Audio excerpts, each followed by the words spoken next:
देश के नए मुख्य न्यायाधीश के रूप में बी.आर. गवई की नियुक्ति के साथ उनकी चुनौतियां भी शुरू हो गई हैं। देश के सर्वोच्च न्यायालय से देश की प्रथम व्यक्ति यानी प्रेसिडेंट ऑफ इंडिया ने 14 अहम सवाल पूछे हैं।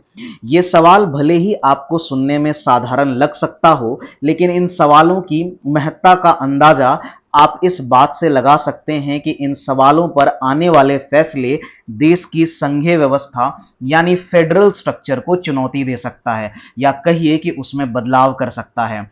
ये सारे सवाल राष्ट्रपति ने संविधान के अनुच्छेद 143 में निहित अपनी शक्तियों, जिसमें वह सुप्रीम कोर्ट से सलाह ले सकते हैं, का उपयोग करते हुए पूछा है।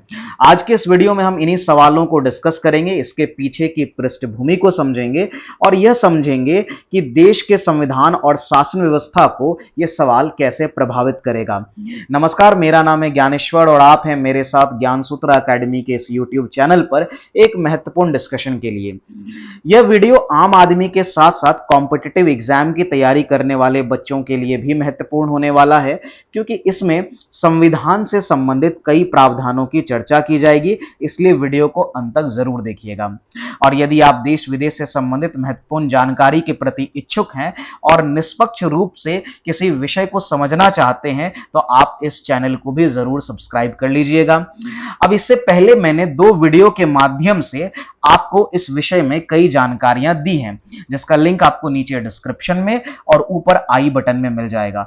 जो 2 वीडियो मैंने बनाया था इसके ऊपर, एक था जो सुप्रीम कोर्ट वर्सेस सरकार, जिसमें हमने सुप्रीम कोर्ट पर जो आरोप लगाए गए थे देश के वाइस प्रेसिडेंट के द्वारा, उपराष्ट्रपति के द्वारा, उसकी चर्चा की थी हमने इसमें अनुच्छेद 142 है ना, जिसे सुप्रीम कोर्ट को असाधारण शक्तियां मिलती हैं, उस पर चर्चा की थी। हमने चर्चा किया था कि कोर्ट राष्ट्रपति को आदेश दे सकता है या नहीं, इन सब चीजों पर हमने डिस्कस किया था। इस वीडियो का जो रेफरेंस है वो कहीं ना कहीं इसी से जुड़ा हुआ है, इसी घटना से भी जुड़ा हुआ है, तो आप इस वीडियो को भी देख सकते हैं। खैर, इसके अलावा मैंने एक और वीडियो जो अभी हाल फिलहाल में डाला था, वो भारत के 52वें मुख्य न्यायाधीश के रूप में बी.आर. गवई की नियुक्ति से संबंधित था। हमने इस वीडियो में आपको बताया था कि कैसे देश के मुख्य न्यायाधीश का चुनाव होता है, जजों की नियुक्तियों को लेकर के विवाद क्यों है, और खास करके ये जो एनजेएसी है ये आखिर क्या है ना, और इसकी मांग जो है वो क्यों वापस बढ़ रही है, क्यों सरकार इसको वापस लाना चाहती है। साथ में हमने मुख्य न्यायाधीश की शक्तियां और उनकी चुनौतियों के बारे में बात की थी, और आप आज देख सकते हैं कि आज के इस वीडियो में जो है बी.आर. गवई के सामने जो है एक बहुत बड़ी चुनौती जो है वो आ गई है, और चुनौती राष्ट्रपति के 14 सवाल के रूप में आया है, तो हम उन्हीं को यहां पर डिस्कस करेंगे।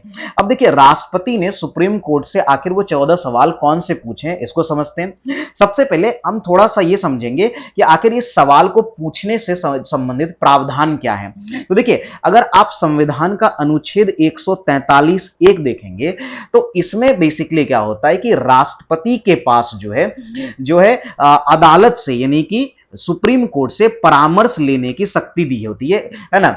बेसिकली इसमें यह है कि अगर कभी ऐसा हो, राष्ट्रपति को ऐसा प्रतीत हो, उनको ऐसा लगे कि कोई कानून है ना, संविधान के अंदर कोई कानून या कोई तत्व है जिसको लेकर के कोई प्रश्न उत्पन्न हो रहा है या उत्पन्न होने की संभावना भी है ना, और खास करके वो ऐसी प्रकृति, ऐसे नेचर का हो जो सार्वजनिक महत्व का हो और उस पर सुप्रीम कोर्ट की राय जो है वो लेना अनिवार्य है, तो ऐसे केस में जो है वह प्रश्न को विचार के लिए जो है सुप्रीम कोर्ट के पास, न्यायालय के पास भेजती हैं, और न्यायालय जो है ऐसी सुनवाई है ना, ऐसे सुनवाइयों के बाद जो है जैसा उन्हें ठीक लगता है, जजों को जैसा ठीक लगता है, जजों की बेंच को, वो राष्ट्रपति को उस पर अपनी राय जो है वो बताता है। राष्ट्रपति पर वैसे ये जो सलाह है वो बाध्य नहीं होते, अब इसको लास्ट में हम लोग डिस्कस करेंगे, ठीक है।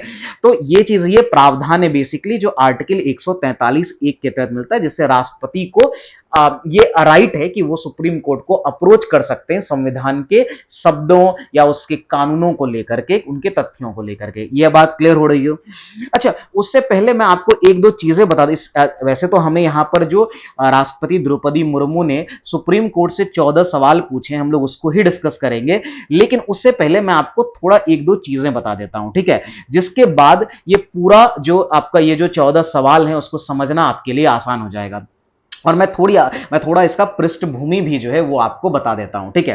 देखिए सबसे पहले ना मैं थोड़ा सा आप पृष्ठभूमि पर चलता हूं, जैसे आपको आइडिया लगेगा कि एग्जैक्टली हुआ क्या है। ठीक है, देखिए इसकी ये जो पूरी कहानी है ना, ये जो आप जो अभी 14 सवाल देख रहे हैं जो सुप्रीम कोर्ट के ऊपर पूछे गए हैं, जो जस्टिस बी आर गवई के सामने एक बड़े चैलेंज के रूप में आया है, उसके पीछे एक कहानी है, वो है तमिलनाडु बनाम राज्यपाल केस। ठीक है, मैंने ये पिछले वीडियो में भी कवर किया है, बट बहुत सारे लोगों ने पिछला वीडियो नहीं देखा होगा, इसलिए मैं यहां पर उसको थोड़ा सा बता देता हूं। आप ये तस्वीर देख सकते हैं, तस्वीर में जो है तमिलनाडु के मुख्यमंत्री एम के स्टालिन है। यहां जो देख रहे हैं ये है तमिलनाडु के गवर्नर, है ना, जो है ये तमिलनाडु के गवर्नर है। और यहां पर आप जो है, इनका नाम आर एन रवि है। ठीक है, इनका नाम आर एन रवि है, तो नाम भी इनका ध्यान रख सकते हैं, आर एन रवि। ठीक है, और ये तो आप जानते हैं देश के प्रधानमंत्री हैं। ठीक है, अब प्रॉब्लम क्या हुआ था, ये तमिलनाडु बनाम राज्यपाल केस आखिर क्या है। ठीक है, तो देखिए हुआ क्या था कि तमिलनाडु विधानसभा ने, ठीक है, 2020 और 2023 के बीच में जो है 12 विधेयक पारित किए थे। आपको पता होगा, मैं आपको थोड़ा सा समझा देता हूं इस चीज को लेकर के, जो लोग नए हैं जिनको नहीं पता है। बेसिकली देखिए, राज्य के अंदर जो कोई भी कानून बनता है वो किस प्रकार से बनता है, तो बहुत साधारण है कि देखिए राज्य में जब कोई कानून बनाना होता है तो राज्य की जो सरकार है, ठीक है, जो वर्तमान सरकार है, वो क्या करती है, विधानसभा में, है ना, और जहां विधान परिषद है वहां विधान परिषद भी हो सकता है, तो जहां विधानसभा या विधान परिषद है तो विधानसभा या विधान परिषद में बिल लेकर के आती है। दोनों ही हाउस से, या जहां एक है तो एक ही हाउस से ये बिल बहुमत के साथ जब पारित होता है तो इस बिल को, है ना, गवर्नर के पास जो है वो सहमति के लिए भेजा जाता है ना, तो गवर्नर राज्य यानी कि राज्यपाल को जो है भेजा जाता है ये विधेयक। जब राज्यपाल इस पर अपनी सहमति दे देते हैं तो ये कानून बन जाता है। ऐसा ही कुछ जो है वो केंद्र सरकार में होता है कि पार्लियामेंट के दोनों हाउस यानी राज्यसभा लोकसभा में से कहीं पर भी आप बिल ला सकते हैं, है ना, और फिर उस बिल को बहुमत के साथ पारित करके जो है प्रेसिडेंट को यानी कि राष्ट्रपति को भेजा जाता है, और राष्ट्रपति के सिग्नेचर के बाद जो है या सहमति के बाद जो है ये कानून बन जाता है। तो तमिलनाडु विधानसभा, अब आपको ये समझ में आ रहा होगा, तो तमिलनाडु विधानसभा ने 2020 और 23 में 12 विधेयक जो है वो पारित किए, और ये जो है राज्यपाल आर एन रवि जो है उनको भेजे गए। राज्यपाल ने क्या किया, इन विधेयकों को लंबित रख दिया, यानी कि उन पर कोई डिसीजन नहीं लिया, यानी उन पर कोई कार्रवाई नहीं की। ठीक है, अब हुआ क्या, तो अक्टूबर 2023 में राज्य सरकार ने इसके खिलाफ, जो तमिलनाडु की सरकार है वो सुप्रीम कोर्ट पहुंच गई। सुप्रीम कोर्ट में उन्होंने याचिका दायर की। राज्य सरकार का यह कहना था कि राज्यपाल के पास अनुमति ना देने का ऐसा अधिकार नहीं, यानी राज्यपाल ने जो सारे बिल को लंबित रख लिया है ऐसा राज्यपाल के पास अधिकार नहीं है ना। राज्यपाल ने 10 विधेयकों को बिना किसी सुझाव के वापस कर दिया था, और 2 विधेयक पहले राज्यपाल ने यही किया कि पहले 12 विधेयक में 10 को बिना किसी सुझाव के, है ना, वो क्या कर दिया, वो राज्य सरकार को वापस कर दिया, और 2 विधेयक को राष्ट्रपति के विचार के लिए भेज दिया। ठीक है, राज्य सरकार ने इस 10 विधेयक को क्या किया, फिर से पारित किया। ठीक है, तमिलनाडु की सरकार ने क्या किया, जो 10 विधेयक राज्यपाल ने वापस कर दिए थे गवर्नर ने, उसको फिर से पारित किया, फिर राज्यपाल के पास भेजा। अब राज्यपाल ने इस बार क्या किया, इन सभी बिलों को, विधेयकों को राष्ट्रपति के विचार के लिए जो है रख दिया। ठीक है, राष्ट्रपति के विचार के लिए बेसिकली भेज दिया कहिए। ठीक है, अब ये 10 विधेयक, प्रॉब्लम क्या है, ये 10 विधेयक जो है तमिलनाडु के विभिन्न विश्वविद्यालयों में कुलपति की नियुक्तियों की शक्तियों से संबंधित था। और आपको पता होगा कि जो राज्य के अंदर जो विश्वविद्यालय हैं उनके कुलपति की, है ना, उनके जो कुलपति की नियुक्ति है उनसे संबंधित पावर जो है राज्यपाल के पास सामान्यतः होता है, बट तमिलनाडु सरकार ने उसमें कुछ बदलाव किए, और यही एक कारण है कि राज्यपाल जो है इस पर, है ना, अपना निर्णय नहीं दे रहे थे, और उन्होंने सभी बिल को राष्ट्रपति के कंसिडरेशन के लिए जो है वो रख दिया, और उस पर कोई निर्णय, सालों तक उस पर कोई निर्णय नहीं आया। और यही कारण है कि जो तमिलनाडु की सरकार है उन्होंने सुप्रीम कोर्ट को अप्रोच किया कि भाई ऐसा जो है गवर्नर जो है, राज्यपाल ऐसा नहीं कर सकती, और राष्ट्रपति भी ऐसा इस तरह का काम नहीं कर सकती। अब देखिए, पहले आपको यह समझना होगा, ठीक है, अब यहां पर एक और चीज मैं आपको समझाता हूं, ठीक है, कि आखिर राज्यपाल के पास ये पावर्स है या नहीं है, और राष्ट्रपति के पास इनसे संबंधित क्या पावर है, पहले मैं वो आपको समझाता हूं। ठीक है, फिर आप इसको और अच्छे से समझ पाएंगे। चलिए यहां पर थोड़ा सा आ जाइए, और यहां पर मैं आपको बताता हूं कि अब जब कोई बिल राज्यपाल के पास जाता है और बाद में जब उसको राष्ट्रपति के कंसिडरेशन के लिए रखा जाता है, तो इससे संबंधित संविधान के अंदर आखिर क्या प्रावधान है, क्या है ना उपाय है। देखिए, जब बिल राज्यपाल के पास जाता है तो राज्यपाल के पास सामान्यतः 4 अधिकार होते हैं। अब ये चारों अधिकार समझिए। सबसे आसान है कि वो अपनी मंजूरी दे सकता है, उसको अपना सहमति दे सकता है, अप्रूवल दे सकता है और वो कानून बन जाएगा। सबसे आसान ये होता है, ठीक है। दूसरा है कि नहीं भाई, मंजूरी को रोक सकते हैं, और मंजूरी को रोक करके हम कर क्या सकते हैं, तो पुनर्विचार के लिए उसको भेज सकते हैं। तो एक तो हमने क्या किया, मंजूरी दे सकते हैं, मंजूरी रोक सकते हैं। एक क्या है कि पुनर्विचार के लिए विधानसभा, मतलब पुनर्विचार के लिए क्या होता है बेसिकली, मान लीजिए कि राज्यपाल को यह लग रहा है भाई कि इस बिल में कुछ ऐसे प्रावधान है जो संवैधानिक नहीं है, या कुछ ऐसे प्रावधान है जो समाज के लिए सही नहीं है, तो उनमें बदलाव करने के है ना कुछ जो है सजेशन, सलाह दिए जाते हैं और उसके साथ उसको लौटा दिया जाता है कि विधान मंडल को या विधानसभा को वापस लौटा दिया जाता है। एक ये होता है। और एक चौथा होता है क्या कि अगर है ना वो चाहे तो इसको क्या कर सकते हैं, अगर मान लीजिए राज्यपाल को ऐसा लगता है कि नहीं इसमें जो प्रावधान है वो उसका जो है वो बहुत बड़ा सोशल इंपैक्ट है, या वो आने ये जो है वो देश के, ठीक है, राज्य ही नहीं बल्कि देश के संवैधानिक व्यवस्था को भी अफेक्ट कर सकता है, तो ऐसे में वो इसको राष्ट्रपति के पास भेज सकते हैं विचार करने के लिए, ठीक है। और ये होता है आपका आर्टिकल 200, ये याद रखिए क्योंकि इस वीडियो में इस आर्टिकल को समझना बहुत जरूरी है। यह होता है आर्टिकल 200। तो राज्यपाल के पास जो हमारा आर्टिकल 200 है संविधान का, उसके अंदर ये सारे पावर्स होते हैं। अब जब राष्ट्रपति के पास जाता है तो इसके लिए आता है आपका आर्टिकल 201, ठीक है। अनुच्छेद आपका जो है वो 201 आता है। अब अनुच्छेद 200 में क्या होता है कि राज्य विधानमंडल द्वारा कोई विधेयक जो राष्ट्रपति को भेजा जाता है उस पर राष्ट्रपति के क्या अधिकार होते हैं, तो फिर वही होता है, पहला साधारण कि राष्ट्रपति विधेयक को अपनी स्वीकृति दे दे, सिंपल है। दूसरा है कि राष्ट्रपति अपनी स्वीकृति को रोक सकता है। देखिए असली विवाद ना यहीं पर होता है। देखिए राज्यपाल में भी था कि मंजूरी को रोक सकते हैं, अब राष्ट्रपति को भेजा वो भी मंजूरी को रोक सकता है। सवाल सबसे बड़ा होता है कितने समय के लिए। अब संविधान में ऐसा कोई प्रावधान नहीं है कि ये कितने समय के लिए, यानी ये 1 महीना, 2 महीना, 1 साल, 2 साल, 5 साल, आखिर कितने समय के लिए ये रोक सकता है, ऐसा कोई क्लियर या स्पष्टीकरण नहीं है संविधान के अंदर। और यहीं से सारी प्रॉब्लम की जड़ें स्टार्ट होती हैं, ठीक है। अब देखिए क्या हुआ, तो राष्ट्रपति, एक तो ये हो गया, तो राष्ट्रपति उसकी स्वीकृति रोक सकता है। एक हो सकता है कि राष्ट्रपति राज्य विधानमंडल को फिर से पुनर्विचार के लिए भेज सकता है, जैसा गवर्नर कर सकते थे वैसा राष्ट्रपति भी कर सकता है, और उसमें नए सुझाव दे सकता है, संशोधन में नए सुझाव जो है राष्ट्रपति दे सकते हैं। और एक होता है कि राष्ट्रपति द्वारा विधेयक को राज्यपाल के लिए वापस भेजना, कि अगर राष्ट्रपति को लगता है कि विधेयक कुछ कानूनी त्रुटि के कारण राज्य विधानमंडल द्वारा पारित नहीं किया गया है तो वह उसे राज्यपाल को वापस भेज सकता है, ठीक है।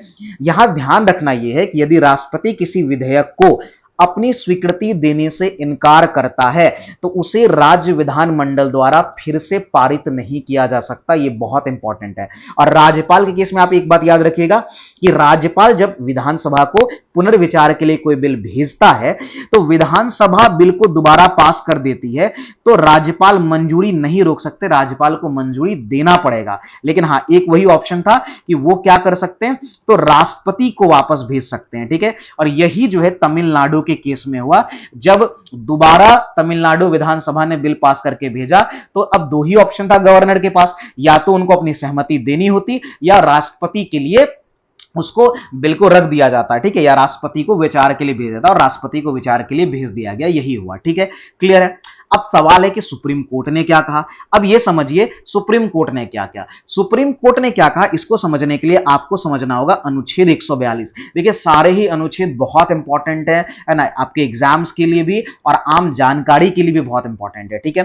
अब अनुच्छेद 142 जो है ये बहुत खास अनुच्छेद है। कारण है कि ये जो अनुच्छेद है वो देश की सर्वोच्च न्यायालय यानी सुप्रीम कोर्ट जो है उसको एक असाधारण शक्ति देती है। कहीं ना कहीं यही एक जो आर्टिकल है वो सुप्रीम कोर्ट को सुप्रीम बना देता है, ठीक है। कैसे बनाता है, देखिए भारत का संविधान अनुच्छेद 142 जो है ये कहता है, वो सुप्रीम कोर्ट को यह शक्ति देता है कि सुप्रीम कोर्ट जो है पूर्ण न्याय यानी कंप्लीट जस्टिस करने के लिए कोई भी निर्देश दे सकता है। ध्यान समझिएगा, कोई भी डिक्री पास कर सकता है, कोई भी ऑर्डर दे सकता है, कोई भी फैसला दे सकता है। चाहे वह किसी से जुड़ा हुआ मामला हो। और संविधान में कहा गया है कि इस अनुच्छेद की शक्तियों और अधिकार का इस्तेमाल करते हुए सुप्रीम कोर्ट ऐसी डिक्री पारित कर सकता है या ऐसा आदेश दे सकता है जो उसके समक्ष लंबित किसी भी मामले या मामलों में पूर्ण न्याय सुनिश्चित करने के लिए जरूरी हो, और यह आदेश पूरे देश पर लागू होगा। मैं इसको थोड़ा और साधारण भाषा में आपको समझाता हूं। ये जो 142 है वो सिंपल ये कहता है कि अगर सुप्रीम कोर्ट है ना, सुप्रीम कोर्ट जो पूर्ण न्याय करने के लिए यानी कंप्लीट जस्टिस करने के लिए वो क्या करता है, वो जो है इस अनुच्छेद का प्रयोग करके कोई भी निर्देश जो है वो दे सकता है, कोई भी आदेश दे सकता है या कोई फैसला ले सकता है, ठीक है। और भले ही चाहे इससे संबंधित प्रावधान संविधान के अंदर मौजूद ना हो तब भी वो डिसीजन ले सकता है। नॉर्मली सुप्रीम कोर्ट संविधान के अकॉर्डिंग निर्णय लेता है, बट यही एक आर्टिकल संविधान ये सुप्रीम कोर्ट को स्पेशल पावर देता है कि भाई आप इस केस में अपने लॉजिक या फिर अपने है ना जो विचार के अकॉर्डिंग आप निर्णय ले सकते हैं, और ये जो है वो पूरे देश पर आपका क्या होगा, लागू होगा। बात समझ में आ रही है। और सुप्रीम कोर्ट बार बार ये कितनी ही बार जो है ना सुप्रीम कोर्ट ने अनुच्छेद 142 का प्रयोग किया है और जो है महत्वपूर्ण डिसीजंस दिए गए। तमिलनाडु, क्या ये जो केस था तमिलनाडु सरकार बनाम राज्यपाल, इस केस में भी अनुच्छेद 142 का प्रयोग किया गया। 8 अप्रैल 2025 की बात हो रही है, यहां से वो कहानी शुरू हुआ, एक ऐतिहासिक निर्णय आया है ना, यहां से वो विवाद भी शुरू हुआ और इसको ऐतिहासिक निर्णय भी हम लोग मानते हैं। क्या हुआ, तो सुप्रीम कोर्ट ने 8 अप्रैल को तमिलनाडु गवर्नर और राज्य सरकार के केस में गवर्नर के अधिकार की जो है वो सीमा तय कर दी। अब ध्यान से रिलेट करिएगा, मैंने अभी आपको थोड़ी देर पहले बताया था कि गवर्नर के पास जो है जो राइट्स हैं, जो चार उसके पास अधिकार हैं अनुच्छेद 200 के तहत, ठीक है। मैंने आपको वहां पर एक चीज बताया था कि वहां पर गवर्नर के लिए कोई समय सीमा तय नहीं है, यानी गवर्नर अगर कोई बिल को सहमति नहीं देता यानी उसको रोक लेता है तो उस पर कोई समय सीमा तय नहीं है। सिमिलरली राष्ट्रपति के लिए भी कोई समय सीमा तय नहीं है। लेकिन यहां पर कोर्ट ने क्या किया है ना, संविधान के प्रावधान से आगे जाकर के आर्टिकल 142 अगेन है ना, संविधान के प्रावधान से आगे जाकर के ये डिसीजन लिया और गवर्नर के अधिकार की जो है समय सीमा तय कर दी है ना। जस्टिस एंड 2 जजों की ये बेंच थी, अभी ये भी विवादित पॉइंट है कि ये 2 जजों की बेंच थी, तो जेबी पारदीवाला और जस्टिस आर महादेवन की ये बेंच थी। उन्होंने ये कहा कि भैया देखो राज्यपाल के पास कोई वीटो पावर नहीं है, ठीक है, तो राज्यपाल कोई बिल को ऐसे तो रोक नहीं सकता है। और सुप्रीम कोर्ट ने वो जो 10 जरूरी बिल जो राज्यपाल ने रोक के रखे थे उसको अवैध बताया और साथ में ये कहा कि जब विधानसभा ने इसको दोबारा पारित किया था तो ये उसी दिन से पारित मान लिया जाएगा, भले ही गवर्नर ने इसकी अग्रीमेंट नहीं दी। और यहां से विवाद और ज्यादा बढ़ गया, विवाद 2 बढ़ गया। अब यहां सब समझते हैं, एक तरफ देखिए क्या किया, सुप्रीम कोर्ट ने संवैधानिक प्रावधान के बियॉन्ड जाकर गवर्नर की समय सीमा तय कर दी, ठीक है।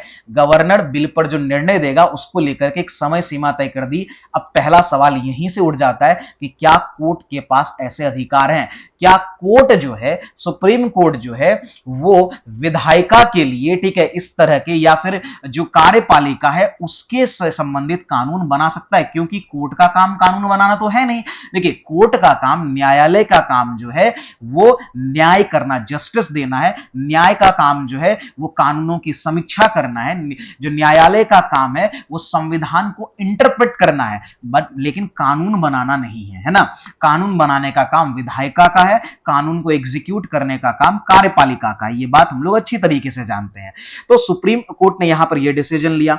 दूसरा, अभी जो मैंने कहा एक चीज, सुप्रीम कोर्ट ने यह कहा कि बिना वो जो 10 बिल थे है ना, जो आपका राज्यपाल ने जो 10 बिल रोक करके रखा हुआ था, वो 10 बिल जो है अपने आप पारित मान लिया जाएगा। तो अब सवाल एक सबसे बड़ा उठता है कि क्या राज्य के अंदर कोई भी कानून जो है वह गवर्नर के बिना सहमति के या गवर्नर के बिना अप्रूवल के क्या वो कानून बन सकता है? यह भी एक अहम सवाल है जो राष्ट्रपति ने पूछा। अभी हम लोग सवालों को देखेंगे। अब आप बैकग्राउंड जब आप देख लोगे ना, सवाल आपको बहुत आसानी समझ में आएगा। इस फैसले के दौरान अदालत ने राज्यपालों की ओर से राष्ट्रपति को भेजे गए बिल पर भी जो है डिसीजन लिया। अब देखिए सुप्रीम कोर्ट ने यह किया है ना, ये 8 अप्रैल को, फिर 11 अप्रैल को सुप्रीम कोर्ट ने एक और बड़ा डिसीजन डिसीजन लिया। और ये इस डिसीजन ने तो सबको शॉक्ड ही कर दिया से ना, सब आश्चर्य हो गए, ठीक है। पूरा जो इंडियन गवर्नमेंट सिस्टम है, इंडियन पॉलिटिकल सिस्टम, उसको हिला डाला। कैसे हिला डाला देखिए, तो तमिलनाडु बनाम राज्यपाल मामले में सुप्रीम कोर्ट का फैसला अपलोड हुआ। फैसले में सुप्रीम कोर्ट ने राज्यपाल की तरह, राज्यपाल पर तो लगाया, वो 1 महीने का कंडीशन लगाया, यहां पे शायद मेंशन नहीं था, मैं आपको बता दूं, यहां पर जो उनका टाइम लिमिट किया था वो 1 महीने का कर दिया, कि यानी एक जो महीने है, ठीक है, 1 महीने के अंदर जो है राज्यपाल को उस पर निर्णय देना होगा, 1 महीने ज्यादा वो रोक नहीं लगा सकता। अब दूसरा सिनेरियो कि अगर राज्यपाल राष्ट्रपति को भेज देता है, तो कोर्ट ने एक और डिसीजन लिया, अगेन फिर कॉन्स्टिट्यूशनल है ना, जो उनका ज्यूरिसडिक्शन है उसके बियॉन्ड जाकर के ये कहा कि राष्ट्रपति की भी समय सीमा उन्होंने तय कर दी। मतलब सुप्रीम कोर्ट ने कहा कि राष्ट्रपति को राज्यपाल द्वारा सुरक्षित रखे गए विधेयकों पर 3 महीने के भीतर फैसला लेना होगा, और राज्य राष्ट्रपति की निष्क्रियता के खिलाफ, अगर ऐसा राष्ट्रपति नहीं करती है, 3 महीने के अंदर फैसला नहीं देती है, तो ये अदालत जा सकते हैं, और कारणों के अभाव में अदालत राष्ट्रपति की ओर से सद्भावना की कमी का अनुमान लगा सकती है, या आप ऐसे भी कह सकते हैं कि राष्ट्रपति की न्यायिक समीक्षा हो सकती है। और अगेन एक और बड़ा सवाल जो राष्ट्रपति मुर्मू ने पूछा है कि क्या कोर्ट है ना राष्ट्रपति के डिसीजंस की न्यायिक समीक्षा कर सकता है, यह भी एक अहम सवाल है। तो सुप्रीम कोर्ट ने जो है राष्ट्रपति पर भी क्या कर दिया गया, टाइम लिमिट लगा दिया। और जैसे ही ये डिसीजन आया है ना, पूरा जो है एक बवाल क्रिएट हुआ, और इस ये जो बवाल क्रिएट हुआ, इसमें एक सबसे बड़ा जो कमेंट आया वो आया देश के है ना वाइस प्रेसिडेंट जगदीप धनकर, यानी देश के उपराष्ट्रपति जगदीप धनकर ने सुप्रीम कोर्ट पर कई सारे आरोप लगाए, कई सारे प्रश्न किए। उसमें से एक तो प्रश्न ये था कि उन्होंने सुप्रीम कोर्ट पर जो आरोप लगाए उनमें एक था कि सुप्रीम कोर्ट जो है अनुच्छेद 142 का प्रयोग जो है वो सरकार के खिलाफ परमाणु हथियार, परमाणु मिसाइल के रूप में कर रही है। ठीक है, ध्यान से समझिएगा कि जगदीप धनखड़ कितनी बड़ी बात कही। उन्होंने कहा कि सुप्रीम कोर्ट जो है 142 के अंदर जो उनको पावर्स है उसका प्रयोग परमाणु मिसाइल की तरफ सरकार के खिलाफ या लोकतांत्रिक जो ताकतें हैं उनके खिलाफ जो है वो 24 घंटे कर रही है। ठीक है, इसके अलावा और एक चीज कही है ना, धनखड़ ने यह कहा कि अब हमारे पास ऐसे जज हैं जो अब कानून बनाएंगे और कार्यपालिका का भी काम करेंगे। उन्होंने सुप्रीम कोर्ट पर सुपर पार्लियामेंट होने का आरोप लगा दिया है ना। उसके अलावा कई सारे, और जैसा अभी मैंने कहा कि ये डिसीजन जो कोर्ट का आया था वो 2 जज बेंच का था, ठीक है। और उन्होंने ये भी पूछा कि 145(3) के तहत जो बेसिकली ये है कि अगर है ना न्यायपालिका के पास संविधान की व्याख्या करने का अधिकार है, यानी कि वो संविधान के अंदर कोई भी अगर चीज है, ठीक है, जो कंफ्यूजिंग है, जो स्पष्ट नहीं है, तो उसको क्लियर करने का है ना अधिकार सुप्रीम कोर्ट के ही पास है। लेकिन इसके लिए कम से कम 5 या उससे ज्यादा जजों की जरूरत होती है, लेकिन इसको भी फॉलो नहीं किया गया। ठीक है, मात्र 2 जजों की बेंच ने यह निर्णय दिया, तो इस पर भी जो है वो सवाल उठाए गए। तो जगदीप धनखड़ ने जो है कई सारे आरोप जो हैं वो सुप्रीम कोर्ट पर दिए, सुप्रीम कोर्ट पर तानाशाह जैसे है ना होने का भी आरोप लगाया गया। ठीक है, तो ये सारी चीजें जो है वो हुई। ठीक है, और इसके बाद जो है ये विवाद जो है वो चल ही रहा था, और इसी बीच जो है वो आपका है ना जो जस्टिस BR गवई हैं वो है ना देश के नए चीफ जस्टिस के रूप में नियुक्त होते हैं। और जैसे ही इनकी नियुक्ति होती है उसके अगले ही दिन राष्ट्रपति मुर्मू ने जो है सुप्रीम कोर्ट के सामने 14 सवाल, जस्टिस BR गवई के सामने 14 सवाल रख दिए। अब आप इन 14 सवाल को समझ पाएंगे और इसके इंपैक्ट को भी समझ पाएंगे। ठीक है, वीडियो बिल्कुल लंबी हो रही होगी, ठीक है, और हो रही है, लेकिन अगर आप इसको पूरा समझ जाए तो आपको है ना जो है संविधान कैसे काम करता है, कोर्ट कैसे काम करती है, और जो मतलब हमारी जुडिशियरी, जो हमारा एग्जीक्यूटिव है, जो लेजिस्लेचर है, वो कैसे काम करता है, ये आपको अच्छे से समझ में आ जाएगा, है ना। अगर आप अभी तक वीडियो को देख रहे हैं तो वीडियो को लाइक जरूर कर दीजिएगा और अपना कमेंट भी जरूर शेयर करिएगा। अब देखिए, अब यहां से आप समझिए, सबसे पहला सवाल, राज्यपाल के समक्ष अगर कोई विधेयक पेश किया जाता है, इसके बारे में मैंने पूरा डिटेल दिया, जो कि संविधान अनुच्छेद 200 के तहत, उनके पास आखिर क्या विकल्प हैं, क्योंकि मैंने आपको 4 विकल्प अभी तक जो है वो बताए, लेकिन कोर्ट के अकॉर्डिंग अब ये विकल्प चेंज कर दिए गए। तो ऑब्वियसली अब कानून में बदलाव करने की जरूरत होगी, संविधान में बदलाव करने की आवश्यकता होगी, क्योंकि कोर्ट ने तो इस पर लिमिट लगा दी और संविधान में ऐसा कहीं मेंशन नहीं है। तो इसलिए राष्ट्रपति ने पहला बड़ा सवाल यही पूछा है कि जब राज्यपाल के समक्ष अगर कोई विधेयक पेश किया जाता है तो संविधान का जो अनुच्छेद 200 है उसके तहत आखिर उनके पास अब विकल्प क्या है और क्या विकल्प है या क्या विकल्प रहने चाहिए। ठीक है, क्योंकि देखिए अगर जो कोर्ट ने डिसीजन लिया अगर वही रहता है तो फिर संविधान को बदलना पड़ेगा, संविधान में चेंजेस करने पड़ेंगे, है ना। क्लियर हो रहा है? आई होप कि आपको अच्छे से समझ में आ रहा होगा।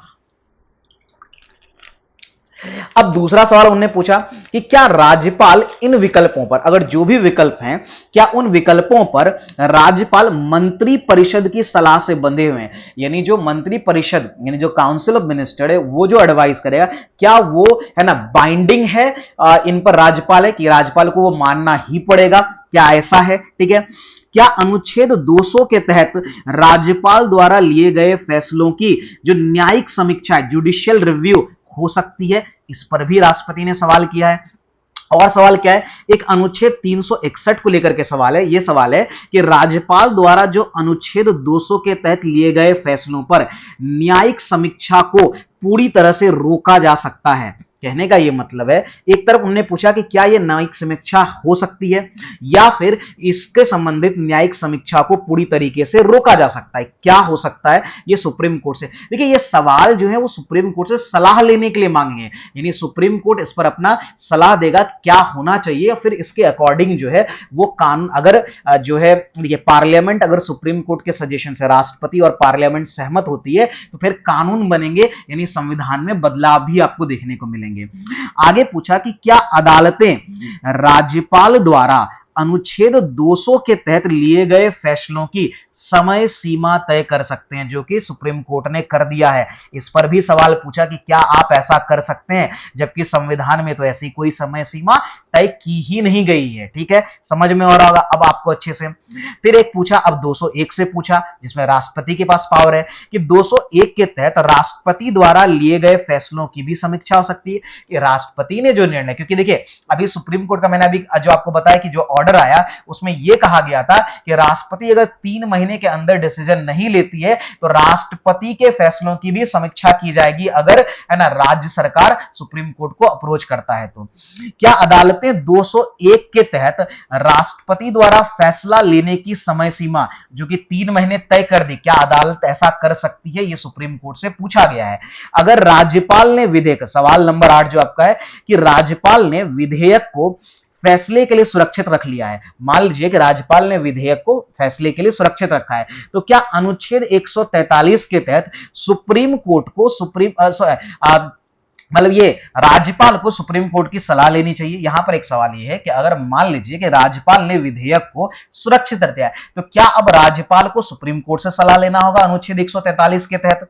क्या राज्यपाल और राष्ट्रपति द्वारा क्रमशः अनुच्छेद 200 और 201 के तहत जो भी फैसले लिए गए हैं उन पर अदालतें लागू होने से पहले सुनवाई कर सकती हैं। मतलब बेसिकली ये थोड़ा यहां कंफ्यूजिंग लिख दिया है। सवाल ये है कि अनुच्छेद 200 और 201 के तहत जो भी फैसले लिए गए हैं क्या वो लागू होने से पहले ही अदालतें उन पर सुनवाई कर सकती हैं कोर्ट उस पर, कि या वो लागू होने के बाद कोर्ट उस पर डिसीजन लेगी।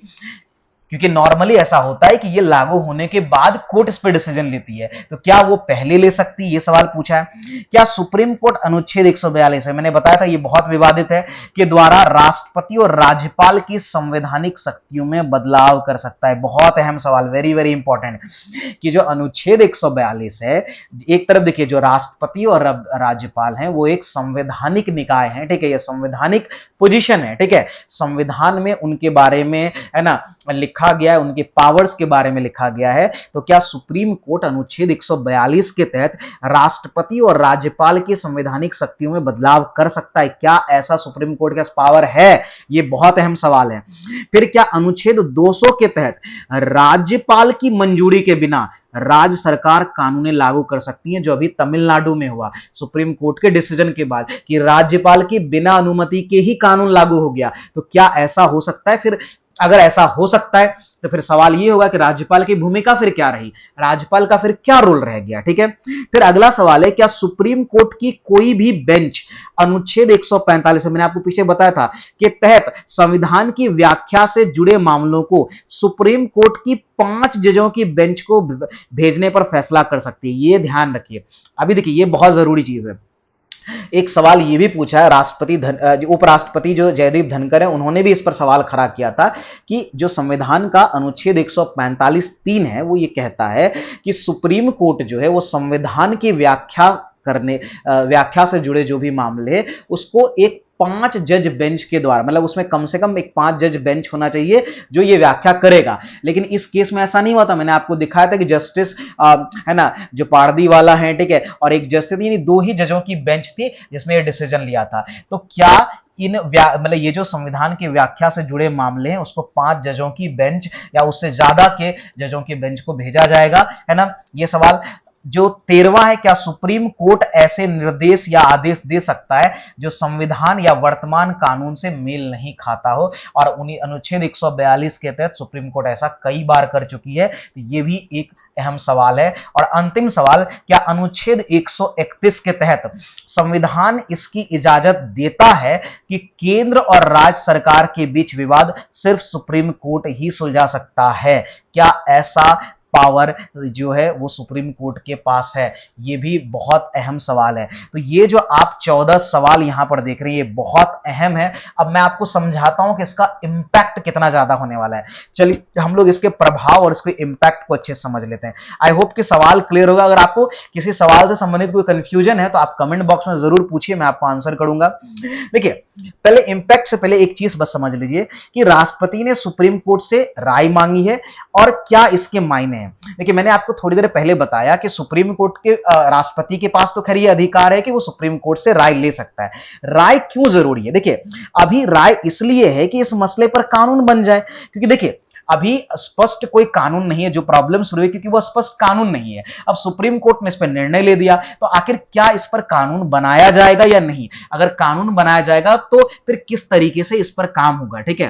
तो अब सुप्रीम कोर्ट से सजेशन लेगा राष्ट्रपति पे। वैसे ये बाइंडिंग नहीं होता लेकिन राष्ट्रपति इस पर विचार करेगी, फिर राष्ट्रपति इसका प्रस्ताव जो है पार्लियामेंट को देगी, फिर पार्लियामेंट जो है चाहे तो संविधान में बदलाव कर सकते हैं, ठीक है। तो ये चीजें होंगी। तो एक चीज ऐसा देखने को मिल सकता है कि आने वाले समय में संविधान में संशोधन हो और ये सब चीजें जो सुप्रीम कोर्ट ने डिसीजन लिया है वो लिया जा सकता है, वो ऐड किया जा सकता है। लेकिन वो इतना सिंपल नहीं है ना, क्योंकि उसका इंपैक्ट क्या होगा वो समझना होगा। देखिए सबसे पहले एक जो बड़ा सवाल आता है डेमोक्रेसी के अंदर, यानी कि लोकतंत्र के अंदर होता है, वो है चेक्स एंड बैलेंस का सिस्टम।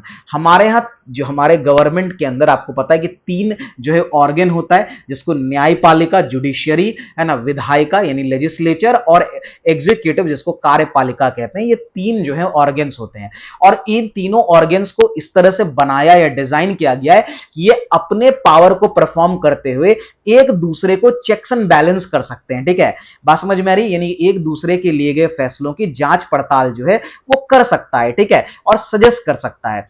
लेकिन अब यह सवाल है कि अगर सुप्रीम कोर्ट मनमाने तरीके से डिसीजन लेती है तो कहीं ना कहीं ये क्या होगा, ये चेक्स एंड बैलेंस क्या होगा, वो गड़बड़ होगा, ठीक है। बात समझ में आ रही है? सुप्रीम कोर्ट अगर कानून बनाने लगेगी, सुप्रीम कोर्ट अगर अपने डिसीजंस को इस तरह से थोपने लगेगी। देखिए सुप्रीम कोर्ट ने एडवाइस नहीं दिया था, एडवाइस देता तो फिर अलग बात है। सुप्रीम कोर्ट ने फैसला लिया था कि ऐसा करना होगा, राज्यपाल को 1 महीने के अंदर, राष्ट्रपति को 3 महीने के अंदर डिसीजन देना होगा। ये एक तरह से कानून थोपा गया है ना, जो कि है ना ये जो चेक्स एंड बैलेंस का सिस्टम इसके बियॉन्ड चला जाता है। तो ये सबसे बड़ा जो डेमोक्रेसी का जो चेक्स एंड बैलेंस सिस्टम है वो कहीं ना कहीं अफेक्ट होगा। ये पहला है। दूसरा, सर्वोच्च न्यायालय की भूमिका क्या है? क्योंकि देखिए न्यायालय की जो भूमिका है, हमने अभी आपको बताया कि इनका जो काम है वो कानूनों को, है ना, कानूनों की व्याख्या करना, सबसे अहम काम है कानूनों की व्याख्या करना है, लोगों के संवैधानिक अधिकारों की रक्षा करना। ये सब जो है वो न्यायालय का काम है। न्यायालय का काम कानून बनाना नहीं है, वो काम विधायिका का है। तो आखिर न्यायालय की भूमिका कहां तक रहनी चाहिए,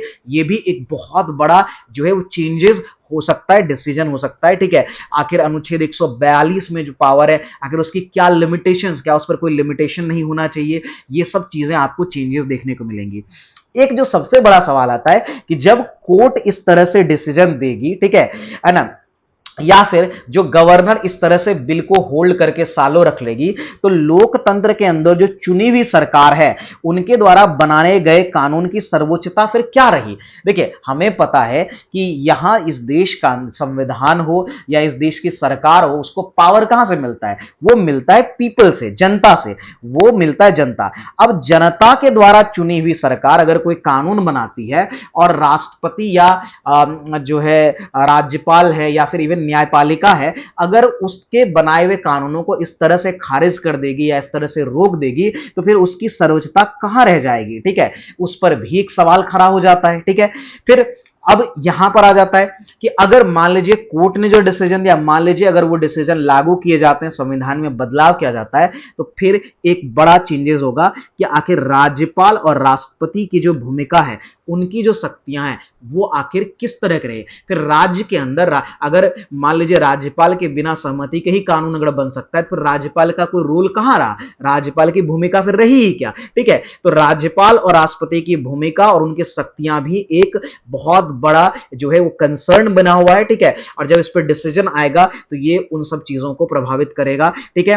भारत, इसके अलावा भारत का जो फेडरल स्ट्रक्चर है, भारत का जो पावर सेपरेशन है, शक्ति पृथक्करण का सिद्धांत है, और सबसे इंपॉर्टेंट केंद्र राज्य संबंध, सेंटर स्टेट रिलेशन, वो बहुत ज्यादा इंपैक्ट होने वाला है। तो आप देख सकते हैं कि ओवरऑल हर बहुत सारी चीजें जो है हमारी संवैधानिक व्यवस्था में जो है वो इंपैक्ट होगी, बहुत सारे बदलाव हो सकते हैं अगर इस पर जो भी निर्णय आएगा। अभी निर्णय नहीं आया, देखते हैं कि कोर्ट जो है इस पर, इन सवालों के प्रति कोर्ट का क्या जवाब रहता है, क्या सजेशन रहता है, और फिर आगे इस पर किस तरह से काम किया जाता है ना। आज के इस वीडियो में इतना ही रखेंगे, मैंने सारी चीजें आपको डिटेल में बता दी है ना। आप सबों का, अगर आप अब तक वीडियो देख रहे हो तो बहुत बहुत धन्यवाद। वीडियो थोड़ा लंबा हो गया, बट आई होप कि आपको मजा आया होगा, बहुत सारी जानकारियां मिली होंगी। अगर आपको वीडियो अच्छा लगा हो तो वीडियो को प्लीज शेयर जरूर कर दीजिएगा ज्यादा से ज्यादा लोगों तक, है ना।